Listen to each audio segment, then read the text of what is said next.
Isang mapagpalang na araw, mga kabalen at mga ka-Fernandino. Determinado ang Sangguniang Panlungsod ng Siyudad San Fernando sa paghahanap ng pangmatagalang solusyon sa ngayon new normal natin. Sa ngayon, may mga pagsubok man sa ating galawan sa komunidad dahil sa panibagong variant ng COVID-19. Makakasiguro kayo na andito ang inyong sanggunian na katuwang ninyo. Ako ang inyong lingkod, Vice Mayor Jimmy Lasatin, naghahatid ng Lugod Fernandino.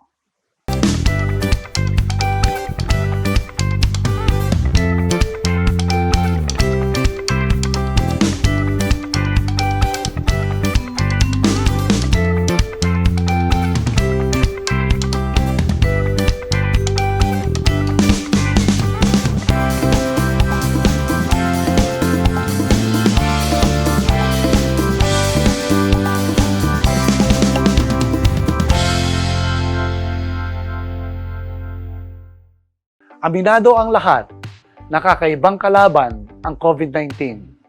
Ganun pa man, patuloy tayong lumalaban para sa ikagiginhawa ng lahat.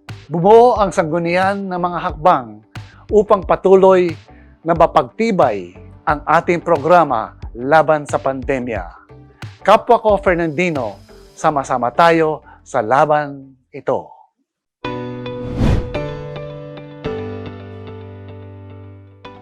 Malaki ang tiwala ko sa ating kabataan. Sila ang kinabukasan ng ating bayan. Nung konsehal pa lang ang inyong lingkod, isinulong ko ang mga ordinansa na magbibigay na maayos na edukasyon sa ating mamamayan. Walang pinipiling edad at estado. Kaya naman, bilang pinuno ng sanggunian, sinisiguro ko na nag-i-invest ang lungsod ng San Fernando sa iba't ibang uri, formal at alternatibong edukasyon para sa atin mamamayan.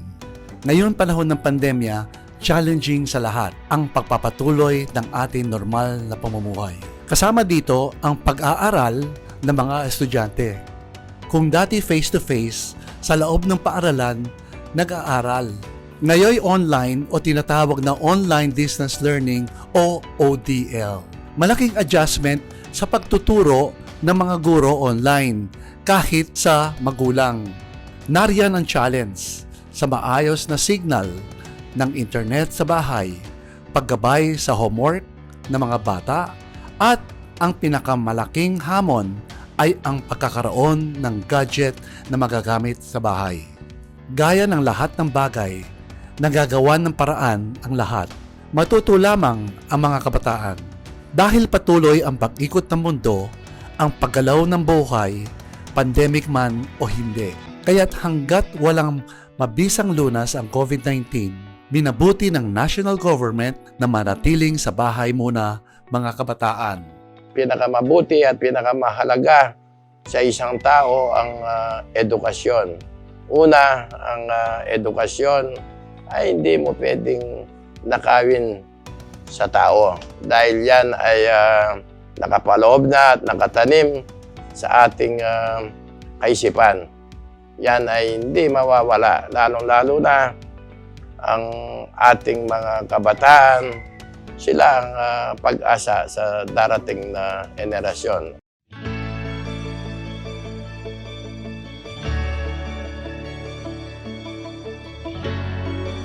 Continuous ang assessment ng national government sa sitwasyon ng edukasyon ng bansa. Pero sa ngayon, pansamantalang sarado pa rin ang mga paaralan para sa face-to-face learning.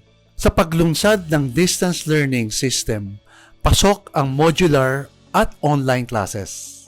Madaming distraction ang distance learning. Isa na rito ang mga ingay at kakaibang environment ng ating mga bahay. Hindi conducive o angkop ang bahay kumpara sa tahimik na paaralan. Maraming complaints po sa ating mga estudyante and other employees working from home during the pandemic with regards to videoke machine. Lalo na at kapag naka-lockdown po tayo, karamihan ay nasa bahay ang mga pamilya, nababagot at nagdilibang. Naipasa ng Sangguniang Panlungsod ang Ordinansa number 2020-020 na nagbabawal ng paggamit ng mga video o karaoke machines at iba pang sound-producing devices na posibleng makakasagabal sa pag-aaral ng mga bata. Nakatulong din ito sa ating mga kabalen na nagtatrabaho sa bahay o nagwo-work from home.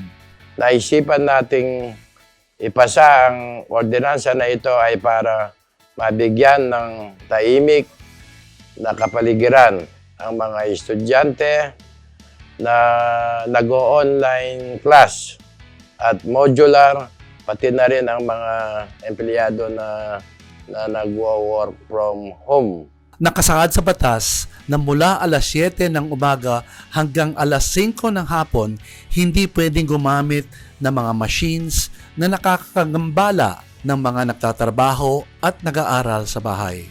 Ipinagbabawal rin ang walang disiplinang paggamit ng busina, paghaharurot ng tricycle at iba pang uri ng mga sasakyan.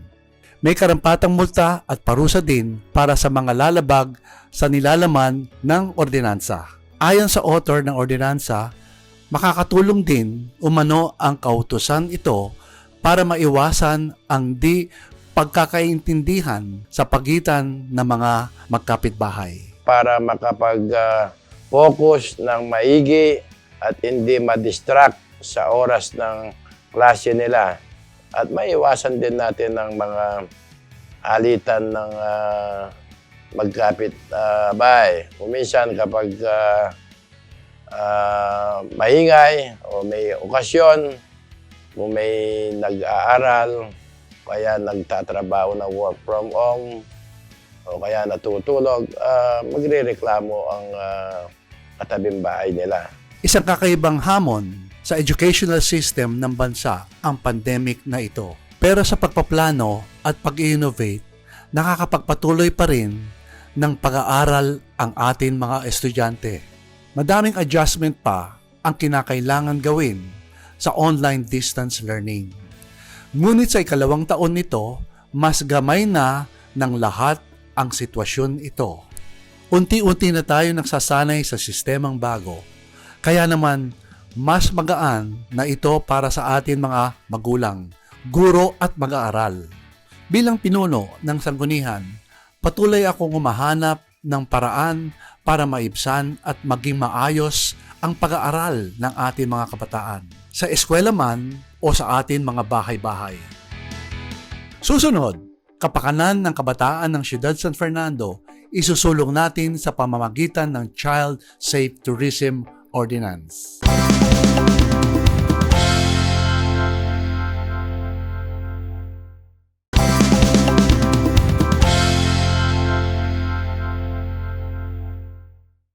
Madami sa atin ang nababahala pa rin sa mga kakaibang pangyayari sa ating kapaligiran at sa buong mundo. Sa nakalipas na taon, naging aktibo ang Sangguniang Panlungsod sa pagbuo ng mga ordinansa at resolusyon na nakakatulong sa mga paghahanap ng peace and order kasabay ng development ng ating lungsod, pandemic man o hindi.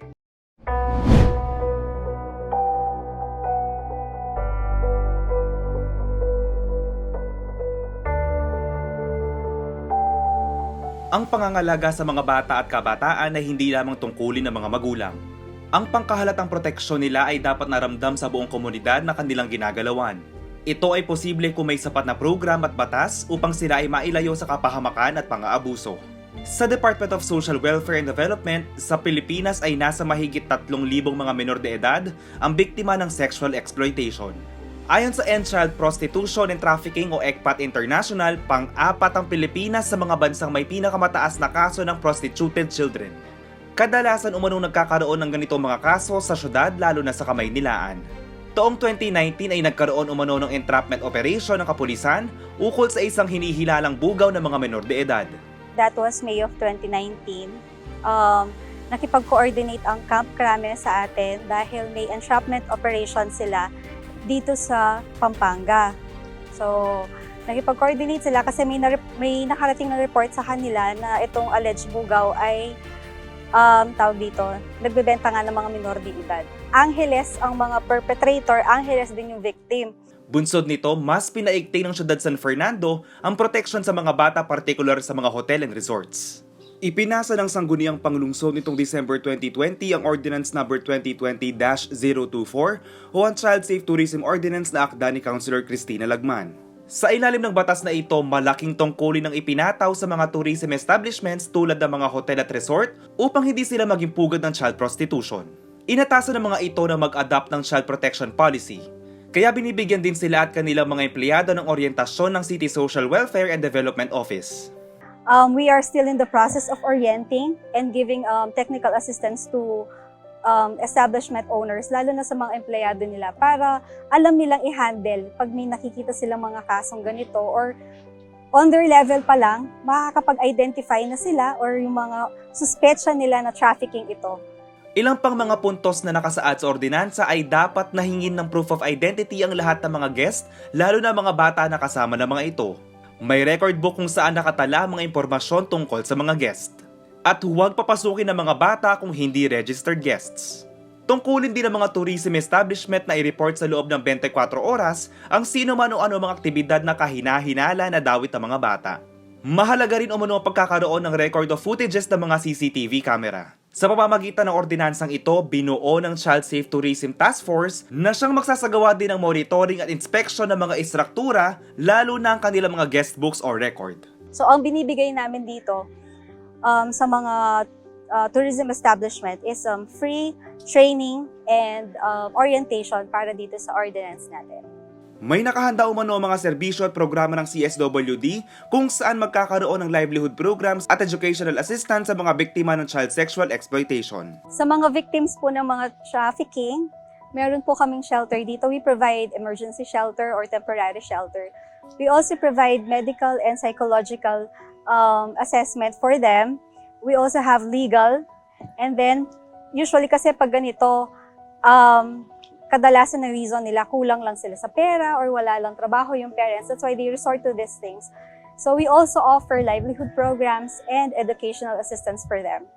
Sa panahong ito, napaka-vulnerable umano ng mga bata sa ganitong klase ng pang-aabuso. Ang pagtutulungan ng pamilya at ng gobyerno ang siyang magsisilbing matibay na proteksyon ng mga ito. Yung mga bata kasi talagang madali mo lang silang mauto, madali mo lang sila maturuan or masabihan ng kahit ano. Lalo na ngayon at our time and age na talagang sikat ang social media, everybody has access sa internet. Ang prey kasi ng mga perpetrator natin ay ima-message lang sila sa Messenger, lalo na sa Facebook. So doon sila nagme-message, they try to get your attention, they try to get your trust, tas magyayaya lang sila na kumain sa labas. Which is pagdating sa mga bata, napakadaling pain yun para sa kanila. And they are not aware na meron mga ganitong bagay. Hinihikayat ng CSWD ang sino man na mag-report kung sakaling may masaksihan o nalalaman na sangkot sa child exploitation sa siyudad San Fernando. Susunod.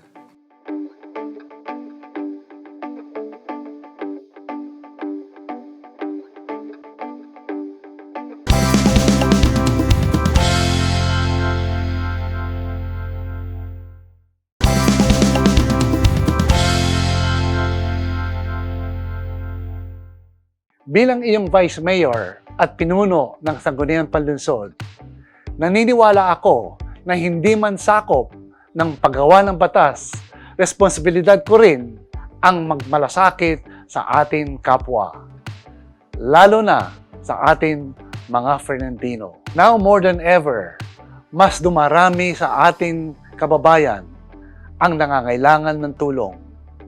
Kaya naman bumuo tayo ng mga programa at mga aktibidad na nakatutok sa kapakanan ng Fernandino dahil tuloy-tuloy ang tunay lugod.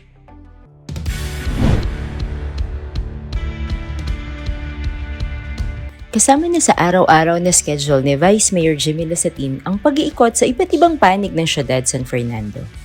Nagmamasid at nakikiramdam. Isa ito sa kanyang paraan para malaman mismo ang pulso nating mga Fernandino. Lalo na kung ang nakikita niyang issue ay simple at pwedeng agarang masolusyonan. Kaya naman madalas matagpuan si Vice Mayor Jimmy Lazatin sa sentro ng mga pangyayari. Nariyan ang mga aksidente sa daan. Bunsod sa halos 3 linggong walang tigil na ulan, pumangit lalo ang lansangan natin, lalo na ang mga major highways. Nadat na ni Vice Mayor Jimmy Lazatin ang isang lalaking na aksidente sa daan na binibigyan ng first aid ng San Fernando Rescue Unit o SAFRU. Tumigil siya, kinumusta ang lagay ng biktima at inalamang sanhi ng aksidente. Potholes o ang mga lubak sa kahabaan ng MacArthur Highway ang dahilan ng pagkawala ng balanse ng motor na minamaneho nito. Agad na nawagan si Vice Mayor sa Department of Public Works and Highways at sa Public Order and Safety Coordinating Office o POSCO na agad namang tinugunan ang problemang ito. Dininig ng DPWH kaya't agad sinimulan ang pavement patching sa mga nasabing potholes. Dahil dito nabawasan ang traffic at ang mga pangamba ng ating mga motorista. Kaakibat ng tuloy-tuloy na pag-ulan ay may ilang mga lugar sa San Fernando ang binaha. Maliban sa nasa mababang lokasyon, nagiging sanhi rin ng pagbaha ang mga baradong mga sapa at ang mga itinatapong basura. Nag-ikot-ikot si Vice Mayor Jimmy Lazatin sa mga lugar kung saan nagsasagawa ng pagtatanggal ng basura at desilting ng San Fernando River. Ang walang disiplinang pagtapon ng basura sa sapa ang sanhi ng pagbara ng mga daluyan ng tubig na nagre-resulta ng pagbagha. Gamit ang social media, pinost ni Vice Mayor Jimmy Lazatin sa kanyang official Facebook page, Jimmy T. Lazatin Official, upang magkaroon ng plataforma ang mga hinaing at magkaroon ng mas mabilis na komunikasyon sa mga Fernandino. Sa tulong ng mga idinulog sa kanya na mga reklamo at mga impormasyon sa comment section, nagsilbing tulay si Vice Mayor Jimmy Lazatin sa mga concerned agency ng gobyerno at iba't ibang departamento ng siyudad San Fernando.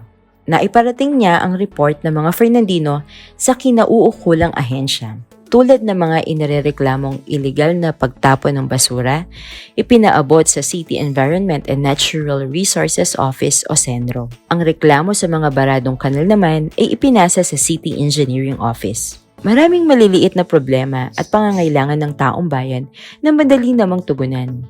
Kailangan lang na agarang aksyon para maging ligtas at matiwasay ang pang-araw-araw na pamumuhay ng mga Fernandino. Ang pagmamalasakit at pagiging mapagmasid kasabay ng bukas na komunikasyon ng ating mga namumuno at mga ahensya ang kailangan natin ngayon. Madaming isyu pa ang mariresolba kung lahat tayo ay magtutulungan. Ramdam ng ating mga kabalen ang magandang pakikitungo ng executive at legislative branch ng ating syudad.